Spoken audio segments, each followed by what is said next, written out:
Bom, aqui é o nosso curso de especialização em Teologia Paulina, o assunto é o Ministério da Mulher.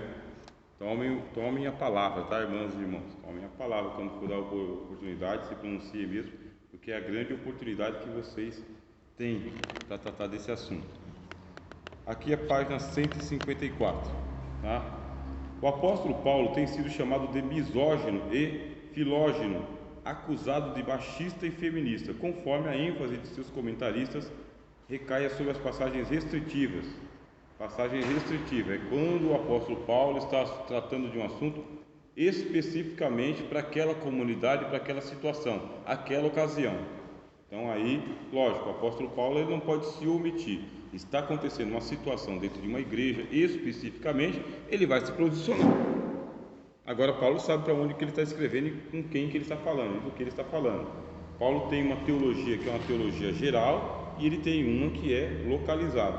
A gente tem que saber diferenciar pela hermenêutica o que é para aquela igreja e o que é para todas as igrejas, tá bem?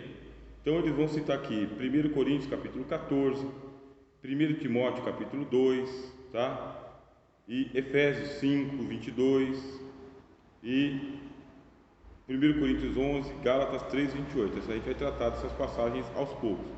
A proposta dessa parte do ensaio é indicar áreas em que os complementaristas precisam responder exegeticamente aos argumentos dos igualitaristas. Eu expliquei para os irmãos e as irmãs na semana passada que os complementaristas dizem que as mulheres ficam ao lado, complementam aquilo que o homem está fazendo. E os igualitaristas vão dizer que não tem que complementar, tem que cada um tomar a sua própria parte e fazer.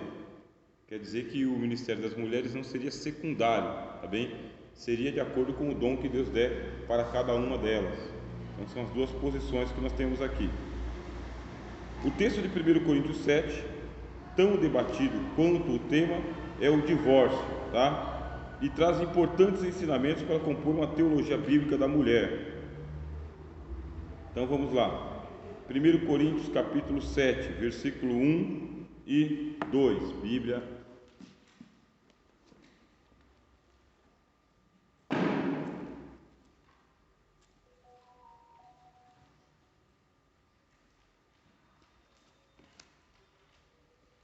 Versículo 1 e 2. Lá vem a turma, está com um problema causado na igreja de Corinto, e graças a Deus que havia a igreja de Corinto com os seus problemas, porque a partir dos problemas da igreja de Corinto a gente vai ter aí como o apóstolo soluciona os problemas de uma igreja. A igreja não é o céu, bem? É uma agência que trabalha para os céus, mas a igreja não é o céu, a igreja não é o paraíso, tá bem? Então a igreja é aquele negócio a rede lançada ao mar, traz os peixes. Vamos trabalhar os peixes, os bons e os não bons. Vamos ver quem fica e quem vai voltar para casa, para o mar. Então a igreja é isso, tá bem? Ora, quanto às coisas que me escrevesses, bom seria que o homem não tocasse em mulher, mas por causa da prostituição, cada um tem a sua própria mulher e cada uma tem o seu próprio marido. É o texto de 1 Coríntios capítulo 7 que o autor está citando para nós. O casamento não é intrinsecamente mau e por isso não precisa ser evitado. Paulo queria corrigir o efeito pendular em Corinto. Alguns, por terem apresentado uma vida sexualmente desregrada antes da conversão, pensavam agora compensar adotando uma atitude de completa abstinência. Outros, talvez influenciados por um gnosticismo ascético incipiente, pregavam completa abstinência dentro do casamento. Tais ideias eram geralmente acompanhadas da depreciação da mulher, particularmente da sexualidade feminina, encarada como incompatível com a espiritualidade cristã. O que vai acontecer, meus irmãos? Vamos lá para dentro da cultura bíblica e a cultura extra-bíblica também. A mulher é colocada sob suspeita. Por quê? Por causa da sua sensualidade. As irmãs devem lembrar, quando a gente ensinou aqui antropologia cristã, que existe algumas características especificamente masculinas e outras especificamente femininas. Entre as femininas está a sensualidade da mulher. Então, a mulher com a sua sensualidade, ela vai ter que usar essa arma ou esse atributo para poder conquistar o seu espaço numa sociedade de homens. Como o homem cede um pouco mais facilmente, quando ele está sob o efeito alucinógeno da sensualidade das mulheres, essa é a arma que elas têm, por isso então elas vão utilizar. É o que elas têm em toda a sociedade, em todas as sociedades, em todos os tempos.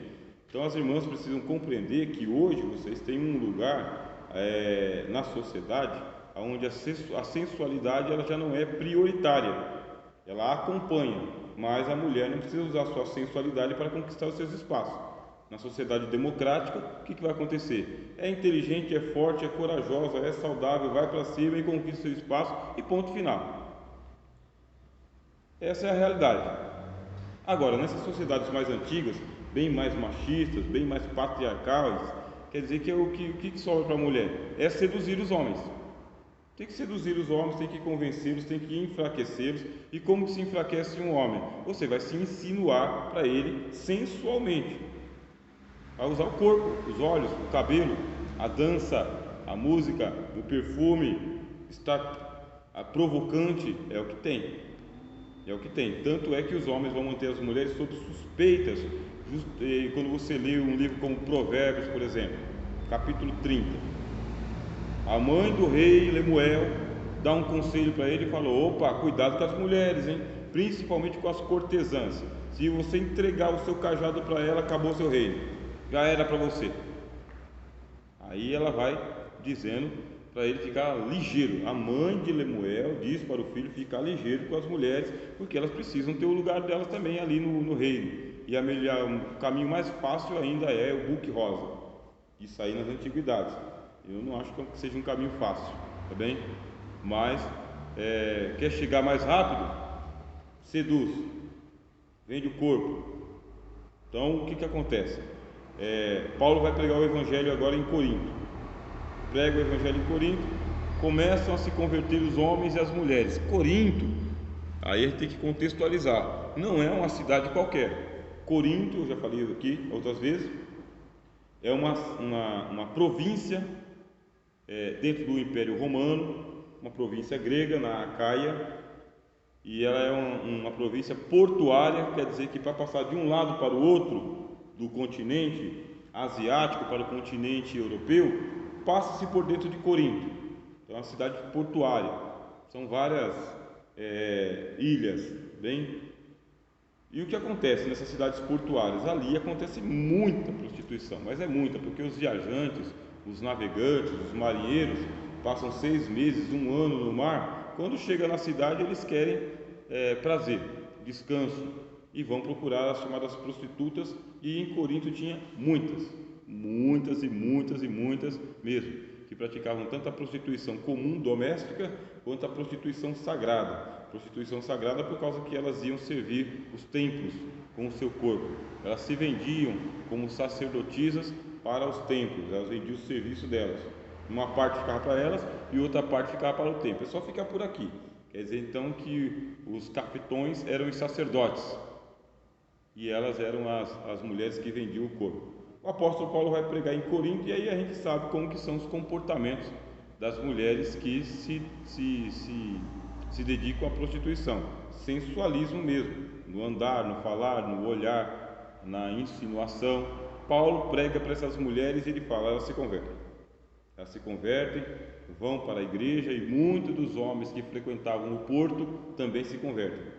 E agora mantém as mulheres sob suspeita. O que eu vou casar? Eu vou casar para quê? Se as mulheres elas me levam para a perdição. O negócio é não casar, é ficar por aqui. Não vou tocar mais em mulher. E os homens começaram a praticar o celibato, bem? O celibato voluntário, mas causou um problema na cidade de Corinto. Por quê? Uma pessoa que ela é acostumada na sua vida anterior à promiscuidade, é acostumado, isso é vício, tá, irmãos? Vira vício. Quer dizer, eu virei santão agora que eu aceitei a Jesus. Vai passar um tempo, uma temporada na luta. Vai passar na luta, porque o corpo se acostuma. Quem tem uma vida sexual ativa,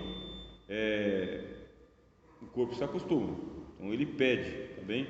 Mesmo nós, seres humanos, assim, o que a gente fala mesmo nós? Todo mundo chegou na puberdade, o corpo já começa a chamar para a sexualidade. Puberdade é quando os hormônios explodem explodem, tiram você da infância e colocam você para a vida adulta. É isso que vai acontecer. Aí pronto, não é satisfeito, tem que satisfazer de uma outra maneira. Numa sociedade greco-romana como aquelas, onde não existe a moral cristã, e dentro dessa, e veja que eu não estou falando ética cristã, eu falei moral cristã, é aquilo que é criado pela comunidade local, isso é moral cristã. Ética é quando a gente trata o assunto mais para todas as igrejas, para todo mundo, e moral é quando a gente trata o assunto mais para a nossa comunidade, para a nossa igreja. Então, dentro de uma moral cristã, vai haver ali várias restrições a uma vida sexual livre. Tem bastante restrições, bastante regras, muita moralidade. E não confundir moralidade com espiritualidade. Bem, espiritualidade é outra coisa. Moralidade são as regras da sociedade para agora, para aqui e agora. Espiritualidade é a prática das disciplinas espirituais, leitura da palavra de Deus, oração e, logicamente, a prática, né, das doutrinas do Senhor Jesus. Isso é espiritualidade. Então, o que vai acontecer? Paulo está com uma igreja em Corinto que os irmãos e as irmãs vieram da prostituição. Vieram. E agora eles estão dentro da igreja e não estão se aguentando. Estão pegando fogo. Estão saindo pela venta a sensualidade. E tem o problema do cabelo das mulheres, né? Daquele comportamento das mulheres, sobre o uso do véu. Por que usar o véu dentro da igreja? Na igreja de Corinto especificamente, porque na sociedade romana, quem usa o véu, e na sociedade grega, e na sociedade asiática, e na sociedade judaica, quem usa o véu?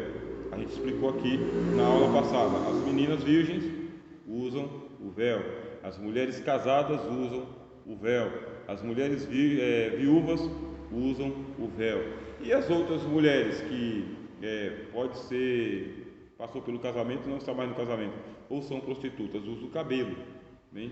Usa o cabelo, não usa o véu. Usam uma grinalda? Usam, elas usam grinaldas também, só que as grinaldas delas são para sensualizar, bem? Para sensualizar. Isso é cultura mesmo, está na história mundial, está na história universal, está nos livros. Como os irmãos veem aqui, hoje eu fiz questão de trazer vários livros, porque a gente vai falar sobre a história da igreja e eu quero apresentar a literatura que eu estou lendo para falar sobre a história da igreja para vocês.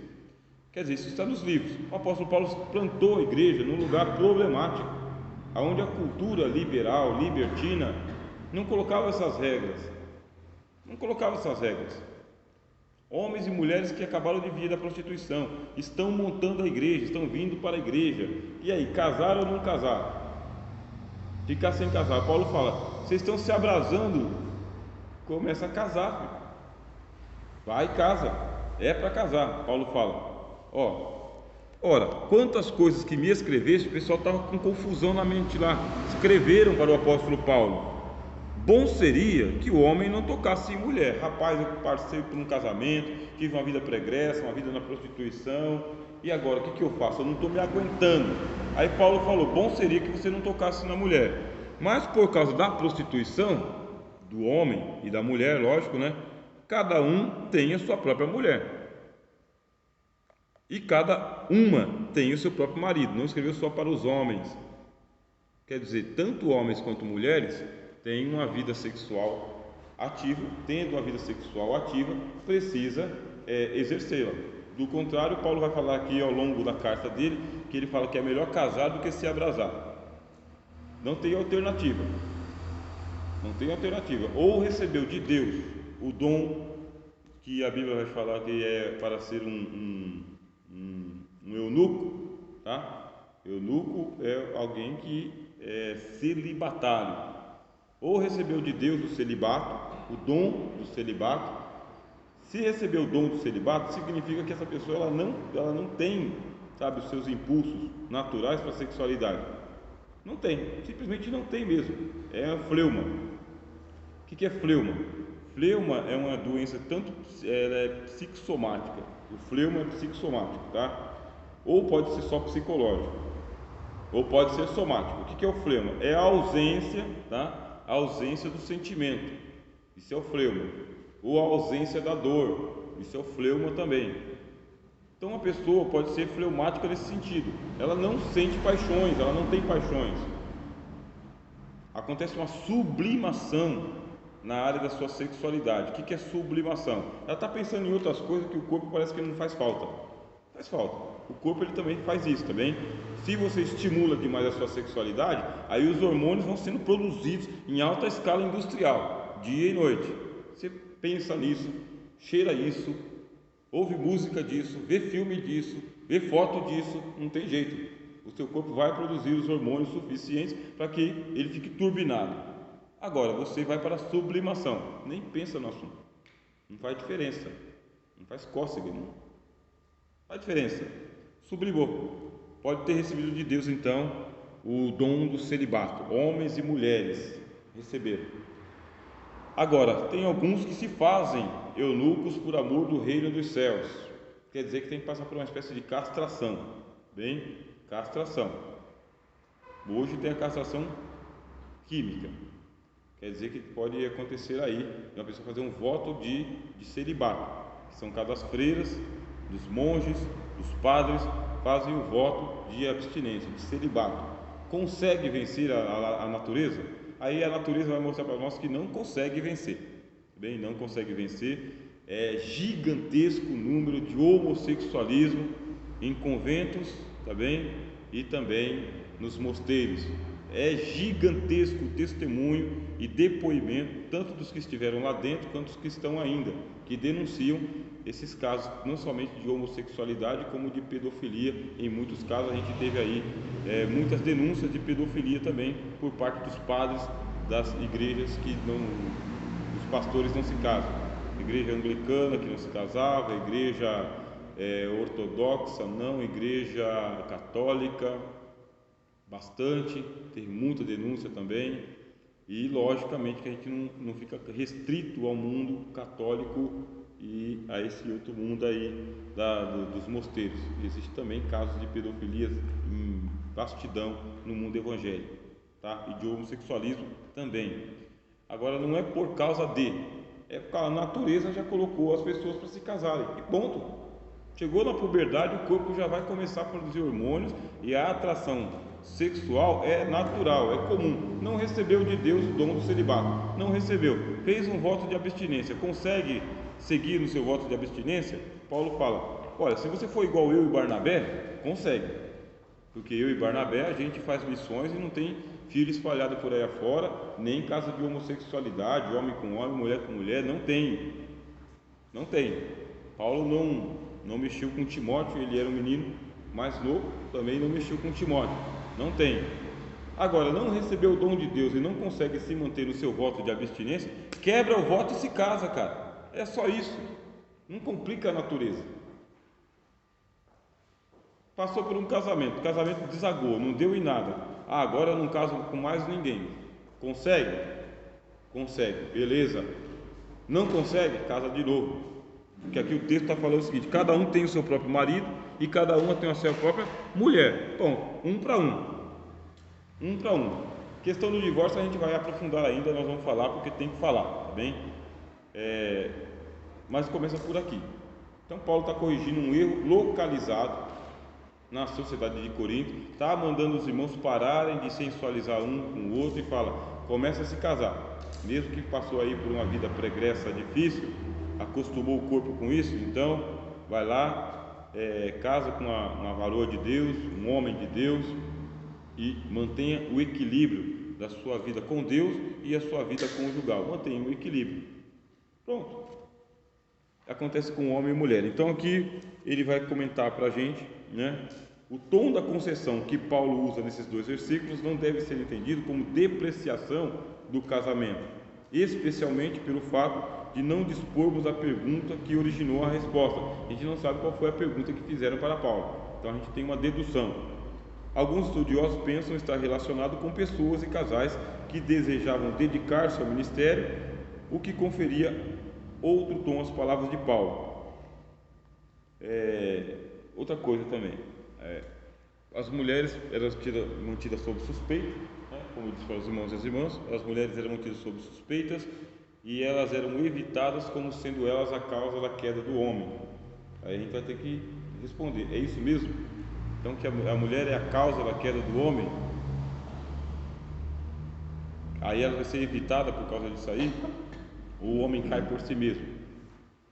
Bom, na sociedade onde não tem mulher, o homem cai com outro homem. Pronto, não tem mulher, cai com outro homem. Se não tem outro homem, cai com os animais. Eles praticam zoofilia. Não tem mulher, não tem homem, fica com as cabritas. É o que eles fazem. Então pratica zoofilia, e sem falar de toda a pornografia que existe, que é aquela imaginação ativa que a pessoa tem voltado para a sua sexualidade, são as suas fantasias sexuais, independente se está com homem ou mulher ou algum bicho por aí afora. Aí vem a questão das impurezas sexuais que a Bíblia fala. Quer dizer então que o outro, a mulher, não é a causa da queda.